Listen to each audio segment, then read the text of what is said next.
آپ سب کو معلوم ہے کہ الیکشن کمیشن آف پاکستان نے جو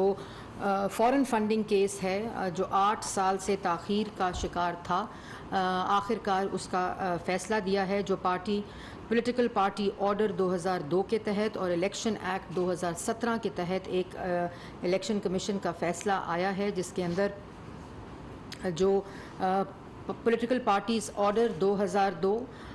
کے تحت پی پی او جس کو بولتے ہیں، اس میں جو سیکشن 3 ہے کہ if the party receives any aid, financial or otherwise from any government or political party of a foreign country or any portion of its funds from foreign nationals، اس کے اوپر اور اسی طرح الیکشن ایکٹ کے جو 2017 ہے اس کے مطابق یہ رپورٹ یہ فیصلہ دیا ہے۔ اور آپ کو یہ بھی معلوم ہونا چاہیے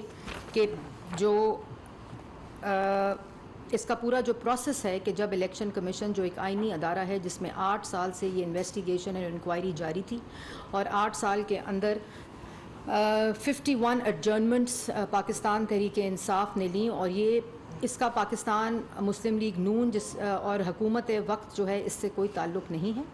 یہ اکبر ایس بابر صاحب اپنی پٹیشن لے کر الیکشن کمیشن گئے تھے، اور الیکشن کمیشن کے اندر الیکشن کمیشن نے اکبر ایس بابر کی جو پٹیشن ہے اس کے اگینسٹ پی ٹی آئی سے وہ تمام ثبوت مانگے جو وہ جواب دے سکتے تھے، لیکن انہوں نے کسی قسم کا جواب 8 سال گزر جانے کے باوجود نہیں دیا، جس پر اسٹیٹ بینک آف پاکستان نے وہ تمام ریکارڈ پیش کیا، اور ان تمام ریکارڈ کو پیش کرنے کے بعد انہوں نے 8 سال بعد ایک تفصیلی فیصلہ دیا، اور اس تفصیلی فیصلے کی جو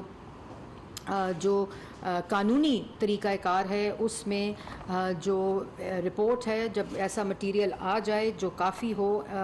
پولیٹیکل پارٹی آرڈر 2002 کے تحت اور الیکشن ایکٹ 2017 کے تحت، تو حکومت جو ہوتی ہے وہ آئین اور قانون کے مطابق اس پر ایکٹ کرنے کی پابند ہوتی ہے۔ اور اسی سلسلے میں آج لاء منسٹری کی طرف سے ایک مفصل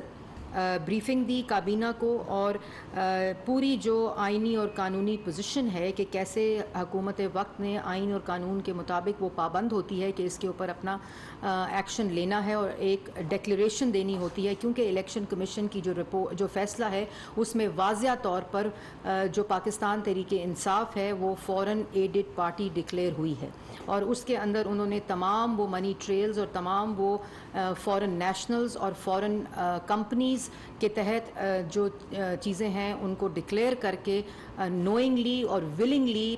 جو چیئرمین تھے اس پولیٹیکل پارٹی کے، ان کو عمران خان صاحب، ان کو یہ معلوم تھا، اور ان کے دستخطوں کے ذریعے ان کی ایفیڈیوٹس کے ذریعے 5 دفعہ 5 سال میں وہ ایفیڈیوٹ جمع کرایا گیا جو الیکشن کمیشن کے فیصلے کے مطابق جعلی تھا، فالس تھا، اور وہ جانتے بوجھتے ہوئے بار بار الیکشن کمیشن کے فیصلے میں ولنگلی اور نوئنگلی کا وہ لفظ استعمال ہوا ہے، غیر ملکی امداد لینے والی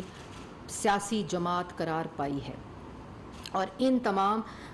ثبوت جو اس میں ایویڈنسز ہیں، ان تمام منی ٹریلز کے مطابق الیکشن کمیشن کے فیصلے کے مطابق اب حکومت پاکستان جو ہے وہ اس بات کی پابند ہے کہ ایک ڈیکلیریشن الیکشن کمیشن کے فیصلے کے مطابق جو ہے وہ سپریم کورٹ بھجوانے کا اصولی فیصلہ کر لیا گیا ہے۔ اور اس کے ساتھ ساتھ یہ بھی میں آپ لوگوں کو بتاؤں کہ جو اس کے 2 پہلو ہیں، ایک پہلو تو وہ ہے جو الیکشن کمیشن کا فیصلہ ہے، اور اس فیصلے کے تحت جو مٹیریل ہے اس فیصلے میں وہ اس کے پہ کافی ہے جو لاء منسٹر نے اور لاء منسٹری نے بتایا، اور اس کے اندر واضح طور پر الیکشن کمیشن نے یہ ڈکلیئر کیا ہے کہ وہ ایک غیر ملکی امداد لینے والی جماعت ڈکلیئر پائی ہے، اور اس